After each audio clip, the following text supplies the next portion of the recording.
pada sebuah fitnah yang terjadi, mengambil bimbingan ulama yang mana? Karena masing-masing mengklaim ulamanya. Jawabannya ulama sunnah, bukan ulama bid'ah, bukan ulama dhalalah. Ulama sunnah, bukan ulama usu. Taib. Orang-orang yang menyimpang juga dikatakan ulama. Ulama dalam pandangan pengikut-pengikutnya. Di kalangan salaf ada istilah alimun fajir. Alim fajir, dikatakan alim. Berarti ada ulama yang benar, ada yang keblinger. Nah gitu ya. Ada ulama sunnah, ada ulama bid'ah dhalalah. Ada ulama yang salihin, taqin, ada ulama usu. Ulama sunnah, bukan ulama dhalalah. Masing-masing firqah punya ulamanya. Itu bukan rujukan kita, ulama sunnah yang kita rujuk. Juga ulama yang salihin, yang muttaqin, barakallahu. Yang berikutnya adalah ketika terkait dengan fitnah besar, fitnah yang dahsyat, fitnah yang menimpa kebanyakan muslimin, kebanyakan salafiyin, ini makamnya ulama kibar. Ulama kibarnya bukan sigharul ulama. Ulama maratib bertingkat-tingkat. Itu syar'i. Klasifikasi yang syar'i. Bukan meremehkan ulama, tapi diposisikan di posisi masing-masing. Ini ulama kibar, ini belum mencapai kibar. Semuanya ulama. Dalam pembahasan kontemporer, fitnah besar, fitnah yang merata, barakallahu fikum, itu kepada ulama kibar, bukan yang belum kibar. Yang belum kibar ini menukil saja, perantara ke ulama kibar, jok cawe-cawe. Yang perantara hanya menyampaikan, bukan dia yang menghukumi, yang menghakimi, yang mengarahkan. La, ulama kibar. Jangan jadi quta'ut tariq, jangan jadi penyamun. Bukan menyamun harta, penyamun yang menghalangi thalabul ilm dari para ulamanya. Hati-hati. Barakallahu fikum. Ulama kibar. Barakallahu fikum. Ulama yang lainnya diambil, keilmuan, perkara wadhihah diambil, tapi terkait masalah fitnah besar, kontemporer dan segala macam, itu ulama kibar. Al-barakah ma'akabirikum. Jadi karena ulama kibar, antum kembali kepada ulama-ulama yang ahli dalam bidangnya masing-masing. Paham ya? Ulama yang takhasus dalam bidangnya, spesialis bidang itu, pakar bidang itu. Taib, dalam berbagai macam ilmu syar'i ada bidangnya masing-masing. Ada ahli tafsir, ada ahli hadis, ahli fiqih, ahli tarikh, ahli sirah, ahli lughah. Di semua bidang kepada pakar bidang masing-masing. Dalam pembahasan fitnah disebut dengan fuqahaul fitnah, ulamaul fitnah. Dulu dikatakan sebagai ulama jarh wa ta'dil. Ulama yang betul-betul mengerti seluk-beluk fitnah, yang betul-betul waktunya itu habis untuk menangani masalah seperti ini. Dan itu ada di setiap era, setiap generasi. Ada. Kepada mereka kita kembali, ulama sunnah, ulama kibar, ulama pakar dalam bidang fitnah. Barakallahu di zaman sekarang yang disepakati oleh para ulama banyak. Syekh Albani rahimahullah, Syekh Muqbil bin Hadi rahimahullah, masa yang lainnya yang di era-era itu. Kemudian Syekh Rabi bin Hadi rahimahullah, yang di era itu Syekh Abdul Jabir rahimahullah, Syekh Saleh Fauzan, Syekh Al-Bukhari. Ma'ruf ini ikhwan di kalangan ulama sunnah, ulama yang dikatakan ulama kibar dan pakar dalam bidang ini. Fokus ke situ, sampaikan ke situ, tunggu arahan mereka. Bukan berarti kita meremehkan, melecehkan ulama yang tidak. Kita hormati mereka semua. Bab ini makomnya mereka. Dipahami nggih? Nggak usah kesana kemari, nggak usah cari yang sebelah sana. Loh, kalau ngaji nggak masalah, taklim monggo. Antum dengan semua ulama sunnah dan semua ulamanya Ahlus Sunnah, nggak ada kapling-kaplingan. Ini ulama kami Cilacap, ini ulama kami Purwokerto, nggak ada. Ulama umat, ulama semua kaum muslim, ulama semua salafiyin, nggak ada kapling-kaplingan. Semua dalam masyayikhuna para ulama. Tapi dalam pembahasan fitnah ada ulama khusus, pakar fitnah, itu rujukan kita. Dipahami nggih? Jangan kata ulama ini, ulama betul ulama itu, betul itu masyayikh kita. Tapi dalam makom ini itu bukan makom mereka. Wah, itu menghinakan ulama, bukan menghinakan ulama, memposisikan ulama di manzilahnya masing-masing. Ngerti nggih? Ada huwa. Kalau di zaman sekarang ini tempatnya kita ini, masya Allah, udah Syekh Al-Bukhari, barakallahu fikum, selesai. Wallahu a'lam bissawab. Jangan takut ditinggalkan banyak orang, yang penting jangan ditinggal para ulama. Iya, betul, jangan sampai ulama pergi dari kita, bahaya ya. Tandanya kita yang menyimpang. Barakallahu. Nah, kalau dengan itu ya, tapi kalau kemudian ngapling ulama, ulama saya, bukan ulama kamu. Nah, saya sama ulama ini, berarti tenang aja, selagi sama ini aman gitu. Kamu kan nggak punya kepentingan ulama, kamu nggak ada ulamanya, nah kamu nggak beres. Itu argumentasinya anak TK. Barakallahu fikum. Dan mohon maaf, itu cara pandainya hizbiyin al-fitan di masa-masa sebelumnya.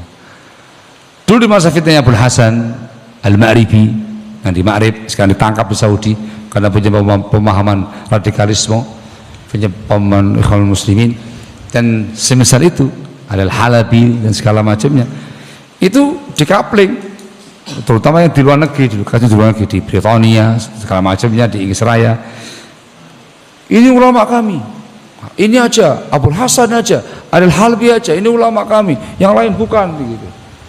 Itu muncul, pemahaman itu muncul, ditambah sama Syekh bin Hadi rahimahullah, tambah sama beliau, semua ulama sunnah, masyayikh sunnah adalah ulama kalian, semua masyayikh adalah ulama, semua ulama salafin, nggak ada kapling-kaplingan, ulama Inggris fulan, ulama Londo fulan, ulama Indonesia fulan. Lah, semua ulama sunnah di mana mereka berada adalah ulama semua salafin, semua kaum muslimin.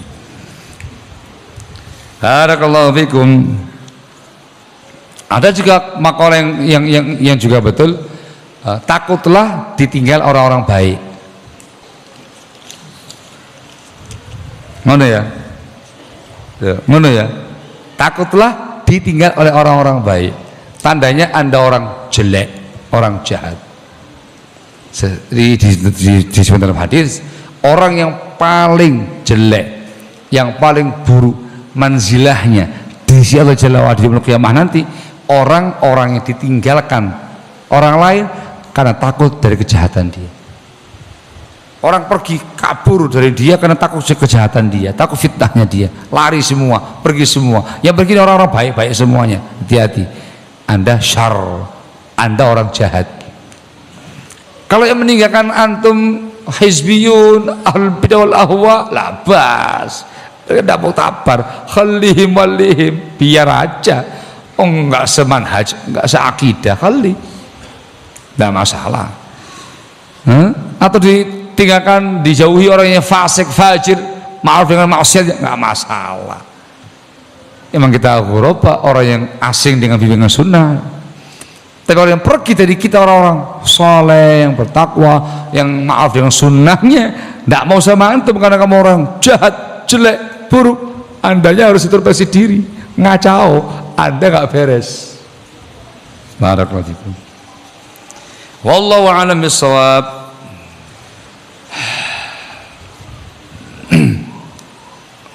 Orang tua membiarkan anaknya berpacaran, ya Allah. Ini namanya dayuth. Dayuth, kepala rumah tangga yang membiarkan istrinya, anak-anaknya jatuh dalam dosa, maksiat, perkara yang keji, fasik, fajir, dan dibiarkan, diridhoi, bahkan mungkin dikatakan difasilitasi. Ada dayuth, ancamannya sangat keras, hati-hati. Semua akan dipertanggungjawabkan di hadapan Allah Jalla wa Ala. Sebagian kita kalau ada fitnah suka meneruskan pernyataan dari artikel atau dari ucapan ulama untuk menjatuhkan alan atau fulan. Bagaimana nih? Di awal dikatakan jangan ikut campur, jangan terlibat, tahu diri, jangan sibukkan dengan fitnah. Ini udah sibuk di sini. Nah gitu. Antum bukan makomnya, antum bukan ranahnya. Serahkan kepada para ulama. Ketika antum share sana, share sini, ucapan ini kasih kepada fulan, pada alan, artinya saling tuduh, saling tuding, Anda sudah masuk dalam fitnah. Anda sudah masuk dalam pusaran fitnah. Terlibat dalam perkara fitnah. Hati-hati, hati-hati, hati-hati. Menyimpang tanpa sadar. Hati-hati. Ya jangan, semuanya janganlah hada walah. Diam semuanya. Apalagi fitnahnya masih mustabih, belum jelas. Diam semuanya. Diam ininya, diam tangannya. Kalau menyampaikan ilmu hadis masalah fitnah kayak sekarang kita membahas ada hadisnya Rasulnya, ada fitnah ini itu ilmu, menyampaikan ilmu. Ada bimbingan Rasul masalah ini itu ilmu. Yang dimakan sibuk dengan fitnah ya kayak gini, langsung ada fitnah langsung ikut di dalamnya, berkecimpung di dalamnya. La, hati-hati. La hada wa la hada. Semuanya jangan mengerjakan yang demikian para ulama. Lebih gampang mana, diam atau berbicara? Lebih gampang mana, diam atau berbicara? Jawabannya lebih gampang ngomong. Susah diam itu. Makanya belajar. Para satu belajar diam kayak belajar ngomong. Di ayamul fitan harus banyak belajar diam. Dipikir nggak apa-ngapain, senang itu wis. Tapi kalau sudah kempet dia, wah ngomong dia nggak tahan dia. Banyak diam ya. Luzumus samti min simatil ulama. Lama diam nggak banyak ngomong, itu ciri-cirinya para ulama. Ahlul ilmi barokah. Allahul musta'an, la haula wala quwwata illa billah. Tuh. Kau tanya, apakah fase fitnah sekarang besar? Besar. Antum itu sekarang di zaman fitnah. Kita di zaman akhir zaman ini. Zaman penuh dengan fitnah di mana-mana. Syirik mana-mana. Kufur di mana-mana. Bid'ah di mana-mana. Fitnah loh itu. Orang sebut dengan dunia di mana-mana. Syahwat di mana-mana. Fitnah loh itu. Itu sudah fitnah di mana fitnah. Antum dalam rumah fitnah, keluar rumah fitnah. Banyak fitnahnya ya akhi. Tentu mengerikan. Dawa mana ini? Apa itu fitnah sururiyah? Wah dawa ya akhi. Intinya bukan salafi. Tuh. Apakah disunahkan bagi ibu-ibu menampakkan perhiasan saat taklim? Ya enggak sih. Ada apa disunahkan segala itu? Diusahakan disembunyikan. Jangan suka memamerkan sesuatu. Ada yang hasad, ada yang iri gitu loh. Taklim itu taklim aja, bukan ajang untuk pamer, bukan ajang untuk berhias. Jangan, taklim biasa aja. Selebihnya muamalah yang bagus dengan para umat dan para akhwat. Taib, di zaman sekarang, zaman medsos, taklim by medsos bisa, termasuk sarana, cuman tidak bisa mewakili taklim langsung di majalisul ilmi. Jadi mestinya hukum asalnya datang di halaqah ilmu, majlisul ilmi, dikarenakan banyak faedahnya. Faedah rihlah ilmiah dapat, thalabul ilmi dapat, majlis ilmunya dapat, ya faedah masing-masing. Ketemu dengan para ikhwah dapat, ukhuwah terjaga, saling ziarah, komunikasi luar biasa. Dan beda auranya menyaksikan langsung pembicara dan situasi kita itu beda dengan media sosial, live streaming. Nonton live streaming di rumah sambil ngopi, nggak suudon nih. Live streaming di rumah nyamil, live streaming di rumah sambil mengerjakan yang di rumah disambi, nggak masuk ilmunya, kurang fokus. Ya apa enggak? Live streaming ini nggak suudon ya, mungkin juga ada. Dia punya 2 HP, HP satu live streaming, HP yang lainnya mainkan HP-nya, WA apa segala macamnya, matanya di HP, kupingnya di HP yang lainnya. Nyambung enggak kira-kira? Banyak luputnya. Itu dimanfaatkan ketika tidak mungkin hadir. Antum ada udzur tidak mungkin hadir. Jangan sampai ketinggalan ilmu. Menggunakan live streaming. Dan dia fokus, dengarkan betul. Hatta sambil nyupir fokus dengarkan faedah-faedahnya. Jadi kemudian zamannya zaman digital, zaman online Ustaz, cukup itu, enggak cukup. Barakallahu fikum. Wallahu a'lam bissawab. Jam berapa ini, akhi? Jam 1. Apakah seorang istri yang telah mengajukan khulu kepada suaminya tidak boleh dirujuk kembali sang suami? Nyesel ya. Makanya untuk maju ke dunia talak mentalak, khulu mau khulu, pikir panjang, pikir masa ya, jangan menggunakan emosi sesaat ya. Rumah tangga itu harus yang sakinah mawaddah warahmah, perlu kedewasaan, perlu kesabaran, sikap yang arif, yang bijak. Namanya rumah tangga manusia mesti ada romantikanya, nggak suka atau ada suka duka, ada huru hara prahara, itu biasa. Sikapi dengan cara yang baik. Kadang khulu, ceraikan aku, yo masuk, jatuh khulu, nyesel, bisa rujuk lagi ndak ya? Banyak promo yang lain, aku masih cinta sama dia. Aduh, lebaynya Pak, dia masih cinta, ngapain dulu kamu khulu? Yang minta rujuk istrinya, nyesel dia, ternyata dia banyak sekali berkorban untuk saya. Baru ngerti bagaimana sumbangsi laki-laki itu, meskipun urusan rumah tangga berat juga ya tanpa suami ya. Biasa dengan nerima mukafaah, nerima nafkah, nede tinggal belanja tok ya. Sekarang harus nyari maisha sendiri. Setengah mati dia, nyesel. Banyak laki-laki yang lain susah melupakan dia, meskipun ada hal yang memang nggak sesuai, tapi dia cinta pertama saya. Aduh, jangan lebay-lebay Pak Bu.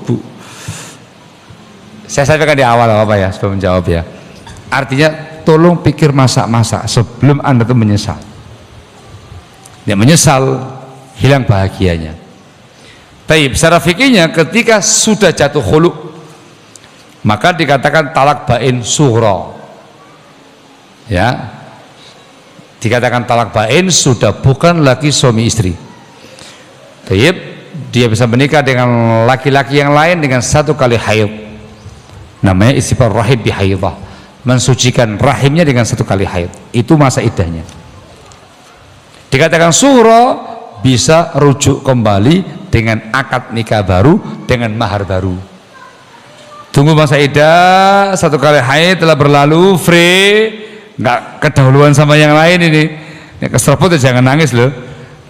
Free sudah, rujuk lagi, rujuklah dengan akad baru, mahar baru, menikah lagi, lamar lagi dia, yuk menikah lagi. Iya loh, kita masih cinta loh, Allah musta'an. Gitu ya, bisa rujuk dengan akad baru, dengan mahar baru, walimahan baru, pengantin baru, dan dimulai atau diizinkan ketika sudah menunggu masa iddah satu kali haid untuk mensucikan rahimnya. Barakallahu. Rujuk bisa dari suami yang rujuk atau istri yang rujuk atau dua-duanya. Bagaimana menyelamatkan saudara kita yang terfitnah? Dikasih ujangan, diingatkan, dikasih tahu dengan cara baik-baik, Mas. Jangan sibuk fitnah, Mas. Dengan cara yang bagus, dengan cara yang baik. Nerima, alhamdulillah, itu diharapkan. Dan nerima, tomangil, wassalam. Jangan tersibukkan dengan orang semacam ini. Kalau sudah maftun, terfitnah, dia menjadi fatan, tukang fitnah, angel. Jangan berdebat dengan orang semua. Sampaikan nasihat, sampaikan ujangan, terima, hendak, wassalam. Jauhi dia. Barakallahu fikum. Bisa kamu doakan dengan doa taufik wa hidayah. Kalau doakan seperti taufik wa hidayah supaya dia kembali lagi, bisa. Selagi dia masih muslim. Barakallahu fikum. Wallahu a'lam bissawab. Walhamdulillahi rabbil alamin. Pas jam 1. Cekap. Cekap ya? Cekap. Semoga manfaat. Jangan lupa diterapkan ilmunya tadi. Masing-masing kita harus bikin benteng sendiri-sendiri. Kita tidak bisa menggunakan bentengnya orang lain. Benteng masing-masing. Bikin yang kokoh, yang kuat, supaya Allah Jalla wa'ala memberikan taufik yang pada kita semua dengan asbab benteng syaitan di barakallahu. Apa itu, Pak? Soal atau pengumuman? Ya, ini coba ini. Jadi sengaja dilewatkan karena nggak tahu jawabannya. Ya Allah. Dari siapakah orang yang bisa memberikan standar? Ini orang jelek. Syar'i ya, akhi. Kan ada perkara-perkara yang diperintahkan, ada yang dilarang. Yang dilarang ada yang haram, ada yang makruh. Ketika ada orang yang mengerjakan tindakan yang diharamkan oleh agama, larangan agama, dan dikenal dengan itu, ini orang jelek. Macam-macam kata dikatakan fasik, fajir, ahli maksiat, dikatakan mubtadi, munharif, bahkan mau dikatakan kafir, dengan kadarnya masing-masing, menggunakan standar syar'i. Dipahami ya? Pakai ilmu, nggak sembarangan. Nggak asal ngomong kamu orang jelek. Dalilnya mana kalau dia jelek? Buktinya apa dia jelek? Amal apa yang dia kerjakan kalau dikatakan jelek? Tidak ada, Ustaz. Saya kepingin mengatakan dia jelek aja, tidak bisa. Harus dengan bukti yang jelas. Itu menggunakan standar syar'i. Difahami nggih? Kamu siapa mengatakan jelek? Harus ulama yang mengatakan jelek. Tergantung. Kalau perkara yang sangat samar sekali, tidak ada orang yang tahu itu perkara kejelekan, perkara penyimpangan, ulama yang berbicara. Kamu nggak boleh berbicara. Tapi ada perkara yang gamblang, jelas, wadih gitu loh. Nggak harus ulama yang berbicara. Ya kamu katakan jelek. Ada orang tahu-tahu omben-omben, tahu omben-omben ya? Minuman keras, mabuk. Gitu. Apa harus tanya ulama? Ya Syekh, ada mabuk Syekh, dikatakan apa ya Syekh? Ada syekhnya mungkin, tapi nggak harus. Dia perkara yang wadih, gamblang, jelas. Semua orang tahu pemabuk ini. Jelek apa buruk? Jelek atau buruk? Podo wae. Jelek ini orang, buruk dia orang. Tahu dari mana? Ilmu syar'i. Yang khamar, peminum khamr, ini orang fasik. Dipahami nggih? Lah ini dilokalisasi. Mohon maaf ini. Jelek dia. Itu gamblang wadih dari ilmu yang kita pelajari dari agama yang mulia. Ada perkara yang gamblang, semua bisa menilai. Ada yang samar, ulama yang menilai. Dipahami yang nggak boleh secara mutlak. Mutlak mengatakan ulama yang menilai salah, atau mutlak mengatakan semua bisa menilai salah. Dirinci tergantung perkaranya. Kalau samar, nggak banyak yang tahu, itu ulama yang menentukan. Barakallahu fikum. Kalau gamblang jelas, semua bisa menilai. Ini orang lidahnya pedes, tukang ghibah, tukang mencela, mencaci maki, merendahkan teman-temannya, bla bla bla bla dengan tambah hujah. Orang tahu dia orang jelek. Lebih turah ini. Ya, tukang celak, tahu dia orang jelek. Gamblang masalahnya ini. Dan mengatakan, "Enggak bisa ya, akhi. Itu bukan antum yang mengatakan jelek." Loh, kalau pakarnya kayak gini ya, hatta orang awam juga bisa. Tanya kepada orang awam di luar sana yang nggak dikenal dengan ilmunya, Pak, ini baik nggak Pak ya? Mana sih ini loh Pak orangnya Pak? Orang yang suka ghibah, provokasi, mencaci maki, mencela segala macamnya. Orang kayak gitu kok diurus Pak? Orang melek kayak gue kan? Orang tahu. Kenapa gamblang keburukannya? Dipahami? Hatta dalam perkara-perkara keagamaan. Ada bid'ah yang gamblang banget penyimpangannya itu. Ya teman-teman kita yang mungkin masih pemula, belum lama talimnya, dia bukan mudaris, bukan dai, bukan syekh. Tanya, ya apa ini? Sesat Ustaz? No. Tanya, ya apa nih? Kaum khawarij, pemberontak penguasa ini sesat Ustaz? Itu khawarij Ustaz. Ini Rafidhah Ustaz, sesat itu. Ini wah itu Jahmiyah Ustaz, sesat Ustaz. Wah udah gitu ya. Ini semua bisa berbicara. Tapi ketika perkara yang samar, ulama yang menentukan, yang berbicara. Barakallahu fikum. Ini disebutkan sama Syekh bin Hadi rahimahullah dalam fatwanya beliau. Bedakan perkara wadhihah dan perkara khafiyah. Perkara wadhihah semua berbicara dengan ilmu, yang khafi, yang samar, ulama yang berbicara. Barakallahu fikum. Wallahu a'lam bis-shawab. Pun ada yang nggak tahu jawabannya, ada yang nggak mungkin disampaikan di sini. Pun nggih. Pun tambah sumuk nggih, panas. Ya insyaallah semoga manfaat. Naktafi lahuna subhanaka wa bihamdika asyhadu an la ilaha illa anta astaghfiruka wa atubu ilaik. Barakallahu fikum.